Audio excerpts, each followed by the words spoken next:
છત્તીસગઢના ધમત્રીમાં ચોમાસાના પ્રથમ વરસાદી ઝાપટાએ જોરદાર એન્ટ્રી કરી હતી।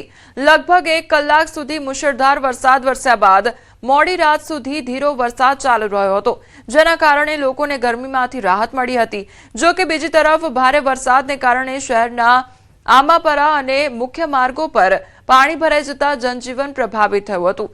અનેક ગલીઓ નહેર જેવી દેખાઈ રહી હતી અને રસ્તાઓ પર પાણી ભરાવાથી લોકોને અવરજવરમાં ભારે મુશ્કેલીનો સામનો કરવો પડ્યો હતો। હવે ગુજરાતમાં ચોમાસાની કેવી પરિસ્થિતિ છે તેના પર નજર કરીએ ત્યારે વલસાડ જિલ્લામાં સતત બીજા દિવસે વરસાદી માહોલ જામ્યો છે। વલસાડ શહેર સહિત આસપાસના ગામોમાં વરસાદ ખાબક્યો છે। શહેરના તિથલ રોડ, હાલર રોડ, રામવાડી સહિતના વિસ્તારોમાં પણ વરસાદ નોંધાયો છે। તિથલ, સેગવી, કોસંબા સહિતના ગામોમાં પણ વરસાદ જોવા મળ્યો છે। સતત 2 દિવસથી વરસાદના કારણે વાતાવરણમાં ઠંડક પ્રસરી ગઈ છે। વરસાદને લઈ ખેડૂતોમાં ખુશીનો માહોલ પણ જોવા મળી રહ્યો છે।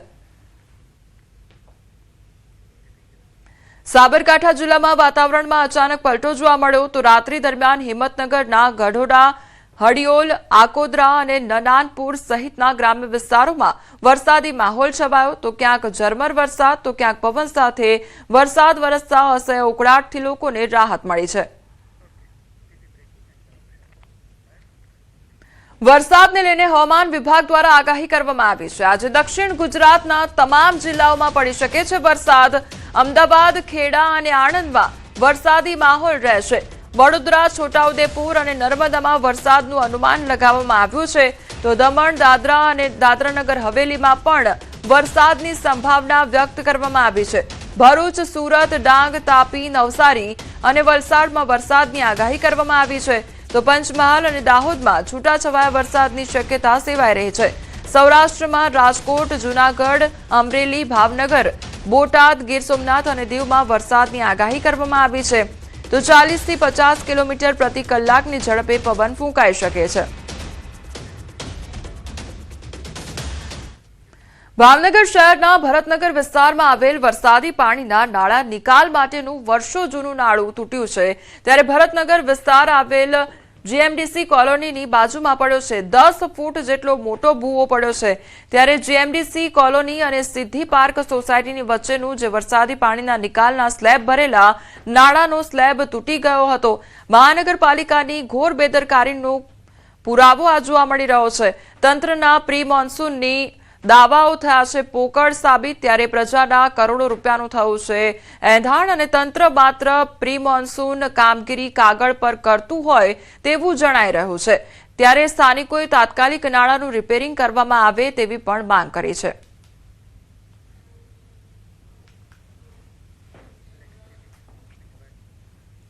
ભાવનગરમાં ભારે પવન અને ગાજવીજ સાથે સિઝનનો પહેલો વરસાદ તો ખાબક્યો પણ આ વરસાદ કાળિયાબેડના સાગવાડી વિસ્તારમાં તારાજી લઈને આવ્યો છે। જી હા, 2 કલાકમાં 1.5 ઇંચ વરસાદે લાખોનું નુકસાન કર્યું છે।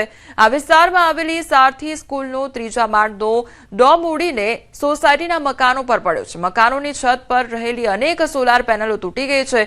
વીજ વાયરો તૂટી જતા કલાકો સુધી વીજ પુરવઠો ખોરવાઈ ગયો છે। લોકો ગરમીમાં શેકાવા માટે મજબૂર બન્યા છે। સદનસીબે દુર્ઘટનામાં કોઈ જાનહાનિ નોંધાઈ નથી પરંતુ શાળાના 3જા માળે આવેલા ડોમને લઈને સવાલો જરૂર ઉઠ્યા છે। શાળા પાસે ડોમની મંજૂરી હતી કે નહીં, લાખોની નુકસાનીને લઈને રહીશોએ ફરિયાદ નોંધાવવાની તજવીજ પણ શરૂ કરી છે। ભાવનગર મનપાના અધિકારીઓએ પણ સ્થળ પર પહોંચી તપાસ બાદ યોગ્ય કાર્યવાહીની ખાતરી આપી છે। પવન આવ્યો એટલે બધું ઓલો પાછળથી પતરા ઉડીને આવ્યા સારથી સ્કૂલના એટલે બધાની સોલારની પ્લેટો ને બધું તોડી નાખ્યું છે પણ કઈ જાનહાની નથી એટલે બાકી આમાં કઈક એવું જાનહાની થઈ હોય તો એનો કોણ જવાબદાર?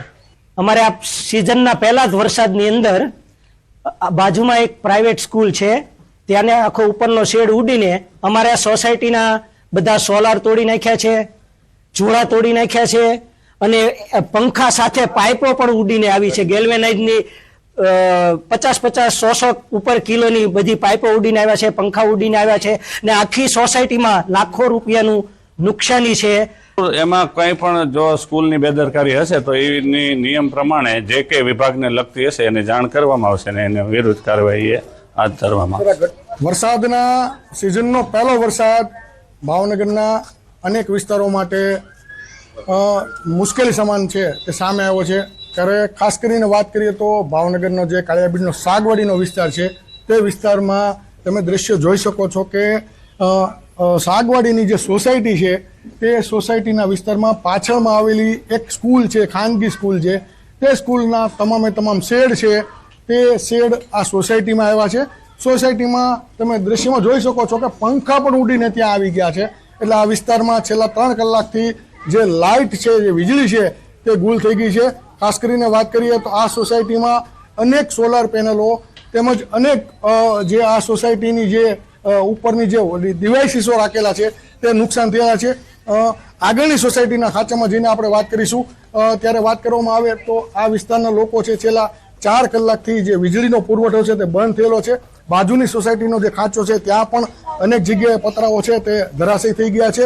લોકો પોતે પહેલા જ વરસાદમાં એટલે કે 1.5 થી 2 ઇંચનો જે વરસાદ થયો છે તે વરસાદને લઈ અને લોકો છે તે પોતે હેરાન પરેશાન થઈ રહ્યા છે. બીજી તરફના તમે દ્રશ્ય જોઈ શકો છો કે આ સ્કૂલના જે ડોમ છે, પ્લાસ્ટિકના ડોમ, તે પણ આ દ્રશ્યમાં સ્પષ્ટ દેખાય છે કે જે સ્કૂલ છે તેની ઉપરથી ઉડીને અહીંયા આવેલા છે.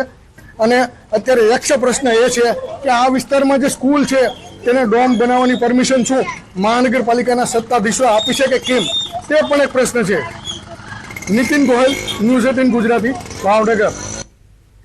ભાવનગર શહેરમાં વરસાદ જ તંત્રની કામગીરીની પોલ ખોલી દીધી છે. ત્યારે શહેરના ઝાંઝરિયા રોડ નજીક પીજીવીસીએલના લોખંડના થાંભલા અચાનક રસ્તા ઉપર પડી જતા થોડાક સમય માટે ટ્રાફિક વ્યવસ્થા ખોરવાઈ ગઈ હતી. ઘટનાના પગલે બંને તરફ વાહનોની લાંબી કતારો લાગી ગઈ હતી અને વાહન ચાલકોને ભારે હાલાકીનો સામનો કરવો પડ્યો હતો.